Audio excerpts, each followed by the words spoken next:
ꯑꯩꯈꯣꯏꯒꯤ ꯍꯟꯗꯛ ꯂꯥꯛꯏꯕ ꯋꯁꯟ ꯄꯟꯆꯃꯤ ꯀꯣ ꯑꯩꯈꯣꯏꯒꯤ ꯐꯥꯏꯔꯦꯟ ꯄꯟꯆꯝꯅꯤ ꯅꯨꯃꯤꯠꯇ ꯇꯧꯒꯗꯕ ꯈꯔ ꯑꯩ ꯃꯌꯥꯝꯗ ꯁꯦꯌꯔ ꯇꯧꯖꯔꯛꯀꯦ ꯈꯤꯇꯪ ꯊꯦꯡꯕꯨꯗꯤ ꯊꯦꯡꯉꯦ ꯍꯌꯦꯡ ꯍꯪꯆꯤꯠ ꯑꯣꯏꯔꯦꯀꯣ ꯇꯥꯔꯒꯁꯨ ꯑꯗꯨꯝ ꯃꯦꯛꯁꯤꯃꯝ ꯑꯗꯨꯝ ꯁꯦꯌꯔ ꯇꯧꯕꯤꯔꯣꯀꯣ ꯍꯥꯏꯗꯤ ꯑꯩꯒꯤ ꯅꯛꯅꯕ ꯃꯤꯗ ꯀꯩꯗ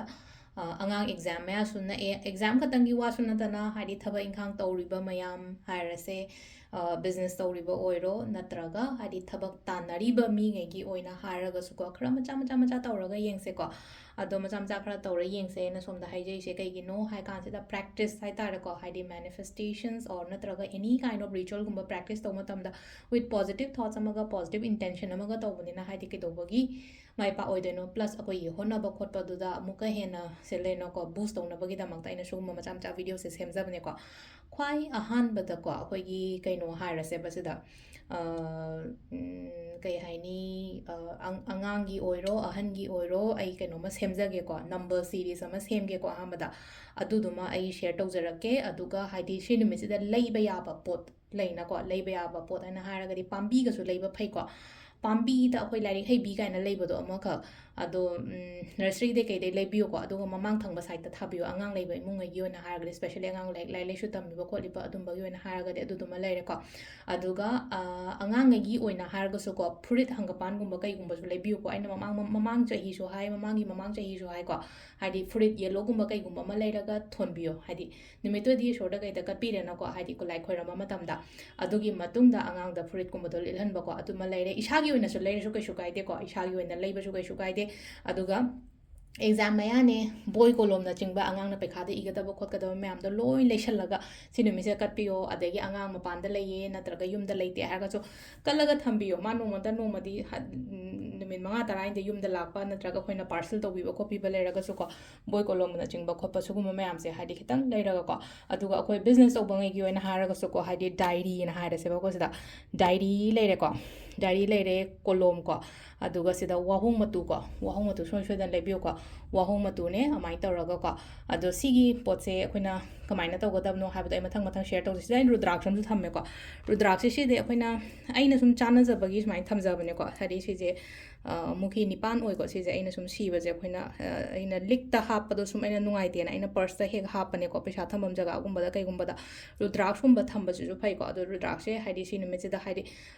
ꯀꯩꯅꯣ ꯑꯃ ꯀꯩꯝ ꯅꯠꯇꯕꯤꯗ ꯍꯥꯏꯗꯤ ꯃꯨꯈꯤ 5 ꯈꯛꯇꯪꯒꯤ ꯑꯃ ꯂꯩꯕꯤꯌꯣ ꯍꯣꯡꯕꯅꯤꯀꯣ ꯃꯨꯈꯤ 5ꯒꯤꯗꯤ ꯌꯥꯝꯅ ꯍꯥꯏꯗꯤ ꯑꯗꯨꯃꯥꯏꯅ ꯇꯧꯔꯒꯀꯣ ꯑꯗꯨꯗꯨꯃ ꯂꯩꯔꯦ ꯑꯗꯣ ꯈ꯭ꯋꯥꯏ ꯑꯍꯥꯟꯕꯗꯀꯣ ꯑꯩꯅ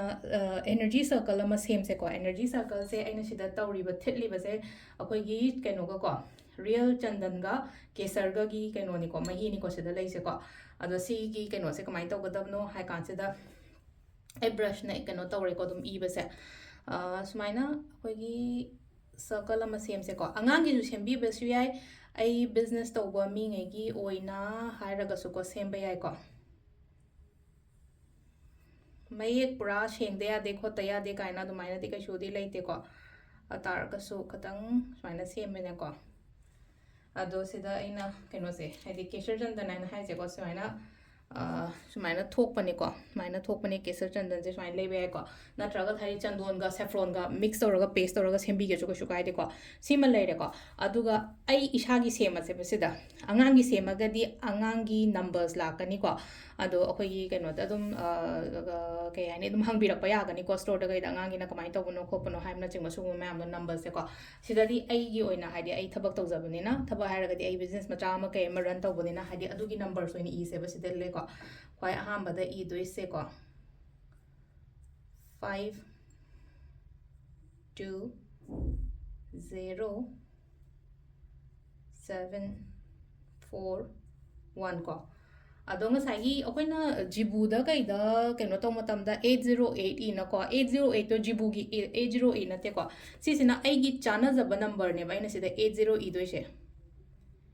808 ꯑꯗꯣ ꯉꯁꯥꯏꯒꯤ ꯑꯩꯒꯤ ꯀꯩꯅꯣꯗꯨꯒꯤ ꯃꯇꯨꯡ ꯏꯟꯅ ꯅꯝꯕꯔꯁ ꯏꯒꯗꯕꯅꯦꯀꯣ ꯑꯗꯣ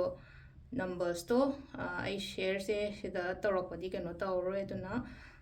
ꯅꯝꯕꯔꯁꯦ ꯀꯩꯅꯣ ꯇꯧꯔꯒ दुकान अखोगी लागा ओइरो नत्रगा फोन तौरगा हंगबिरासु कइसु काइदेको आई नंबर दो कनो तौरगा आई शेयर तौरगा दुकान दाई कनो तौरगा हादि ता अंगांगेदा तागा थंबने आइना अममममदे आइनादि हनबा ngमोइदबनिना अदो आइंगोंदसु मेसेज कुंबा था कनो थारको दो खतंग कनो तौबियोको कइनो हाय मतमदे थारगा आइना हंद्रसु नुंगाइतेबा अदुना स्टोर गी नंबर हायरगदि 7005 ना होबो नंबर दो अदुददि ऑल द टाइम अदुम अवेलेबल ओइबनेबा फोन तौबसे अदो आइंगोंदा पाइरक्ते हायबे याको 7005 ना होबो नंबर दो को हादि इम्फाल गी ओइना अदुदो इन तौबियो अदुदो सोइदन रेस्पॉन्स पिरकनिको अदो सिगी 808 जेंग सागी पेशागी कइनोगी नतेको सिगी आइगा चानाबा नंबर इजबने सिदा हादि अहामबगिदिको 52077441 सिदि चमानना इरनिनको अदुगा 808 सिना आइगी अकॉर्डिंगली माइ इबनेको अंगांगी नंबर खेनरकनिको अंगांगी लाइरिकी नंबर खेनरकनिको अदु अदु अदु दुमा तोंगाना सेंबीबे याय लाइरिकी एंजल नंबर सु आई शेयर तौजरके मैमदा अदुगा अमनको अखोगी अंगांगीसेको अंगांगीना 212585 को अदुगा साइगी सीसे अमम हाइदि केमता ज्ञान ताद्रे खोत्रे काइना खल्लसेबको हाइदि 520741 सी एनको अदुगा मखादा 1176 खतंग इरसु कइसु काइदेको हाइदि 520741 को आइना सदो सुम 808 सिदे सुम आइना आइगी चानाबा नंबर अदुमाइन इजबनेबको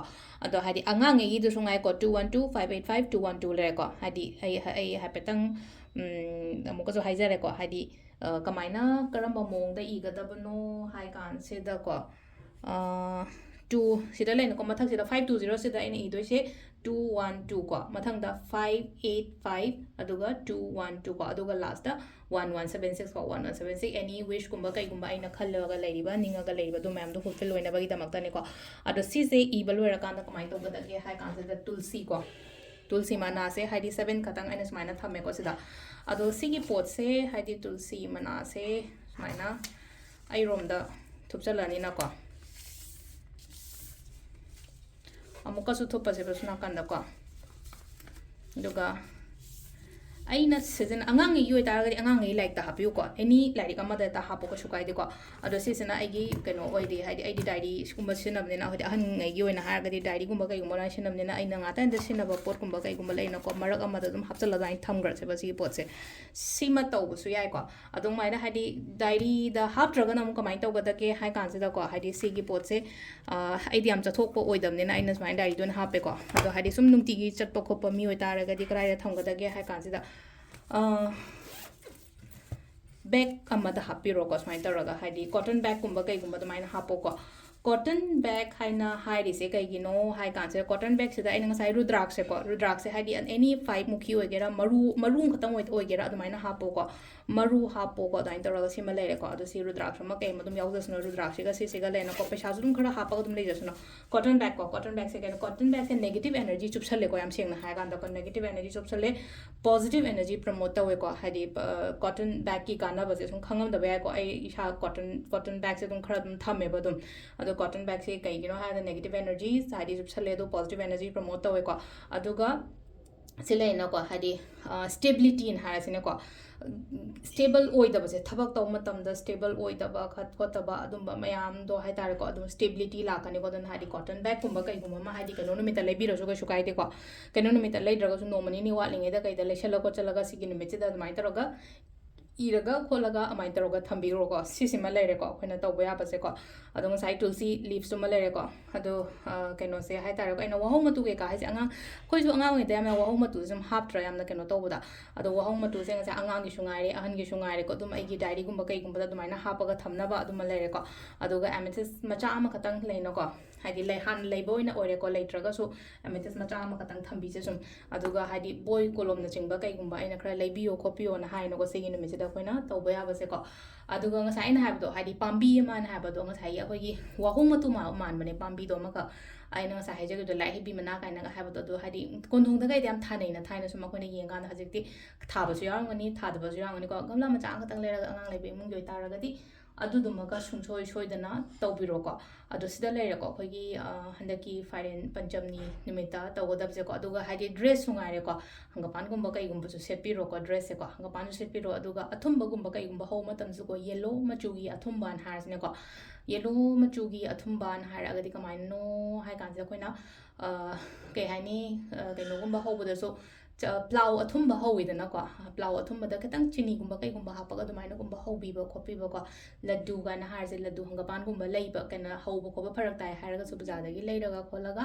ꯑꯗꯨꯗꯨꯃꯒ ꯀꯠꯄꯤꯔꯣꯀꯣ ꯑꯗꯣ ꯁꯤꯗ